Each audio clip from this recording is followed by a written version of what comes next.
ഇന്ന് തന്നെ ഡൗൺലോഡ് ചെയ്യൂ. കാണൂ നിങ്ങളുടെ ഫേവറേറ്റ് ഷോസ്. എനിക്കെന്താ വല്ലാത്തൊരു സങ്കടം തോന്നുന്നു. മനസ്സ് വല്ലാണ്ടാവുന്ന പോലെ.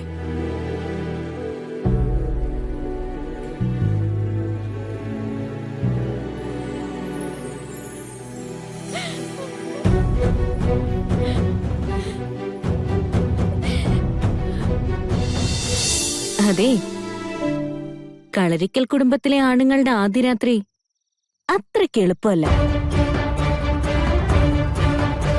ഇതുപോലെ ചില ഓരിയിടലുകൾ ഞാൻ പ്രതീക്ഷിക്കുന്നുണ്ട്. അതുകൊണ്ട് തൽക്കാലം ഞാനത് കാര്യമാക്കുന്നില്ല. നീ പോയി കിടന്നുറങ്ങ.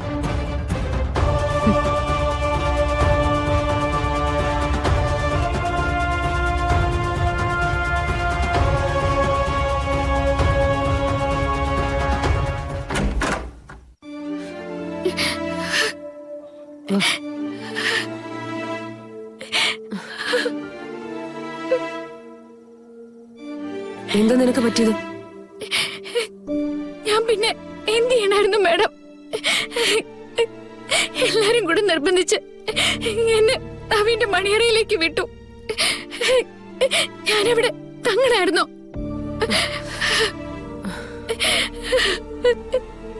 നേരം വെളുക്കും വരെ ഞാൻ അയാളുടെ ഒപ്പം കഴിയണായിരുന്നു. എന്നോട് ഇവിടെ തങ്ങാൻ പറയാൻ മേഡത്തിന് എളുപ്പ. ഭീഷണിപ്പെടുത്താൻ ഗാഥ മേഡത്തിന് എളുപ്പ. പക്ഷെ സ്വന്തം മോൾക്കാണ് ഇതുപോലത്തെ ഒരു അവസ്ഥ വന്നിരുന്നെങ്കിൽ മേഡം എന്ത് ചെയ്യുമായിരുന്നു?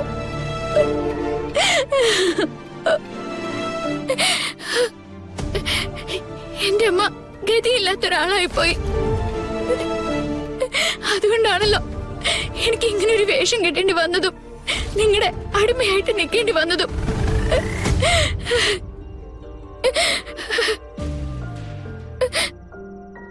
വല്ലപ്പോഴൊക്കെ ഒന്ന് സ്ഥാനം മാറി ചിന്തിക്കാം മാഡം. മാഡം എന്റെ സ്വന്തം അമ്മയുടെ സ്ഥാനത്ത് നിന്നൊന്ന് ചിന്തിച്ചു നോക്ക്. ഒരു മകക്ക് ഇങ്ങനൊരു ഗതി വന്ന സഹിക്കുവോ?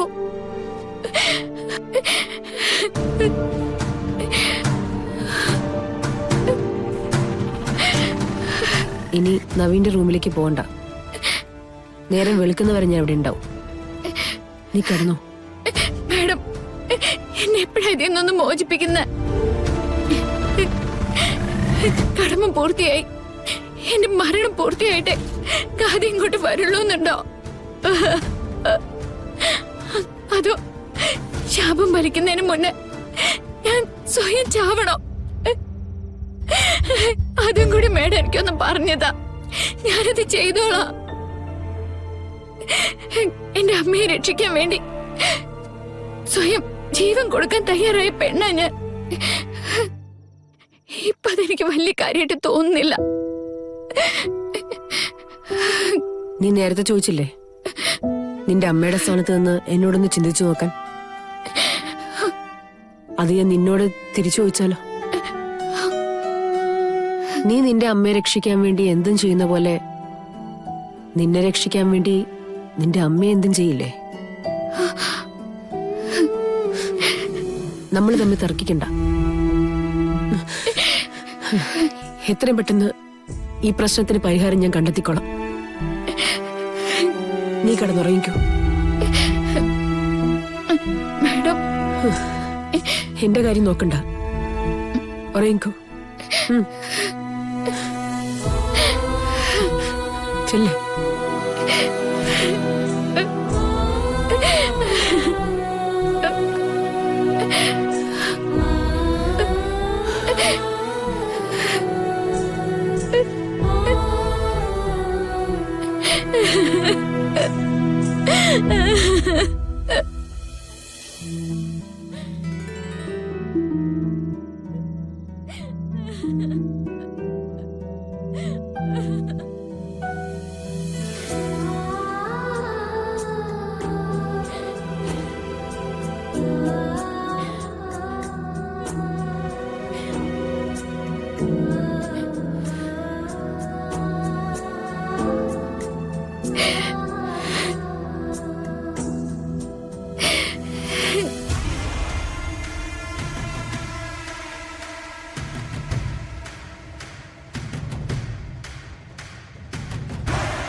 ഹലോ, എന്തായി മമ്മി?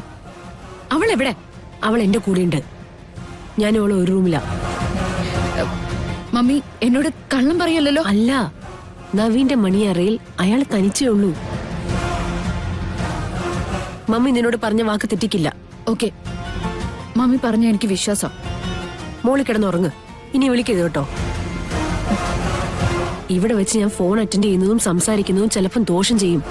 ഓക്കെ.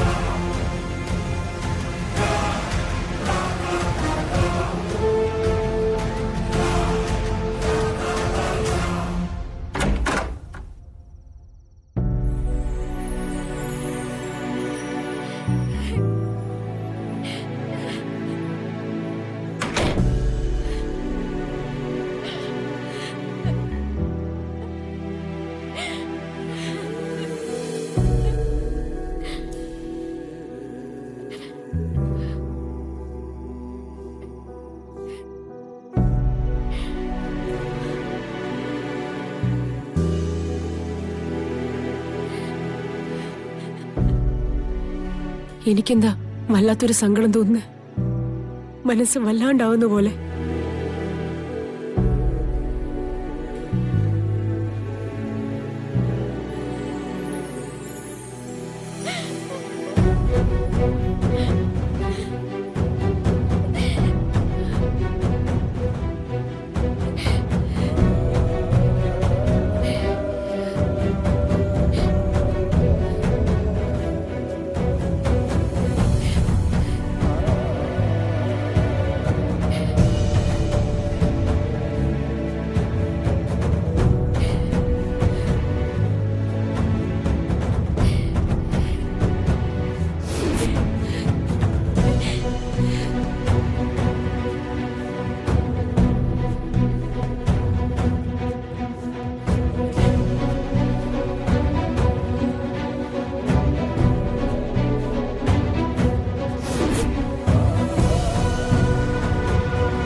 രാവിന്റെ 3-ാം യാമം കൂടി കടന്നു കിട്ടിയാ പിന്നെ നവവധുവിന്റെ കാര്യത്തിൽ ആശങ്കയുടെ ആവശ്യമില്ല.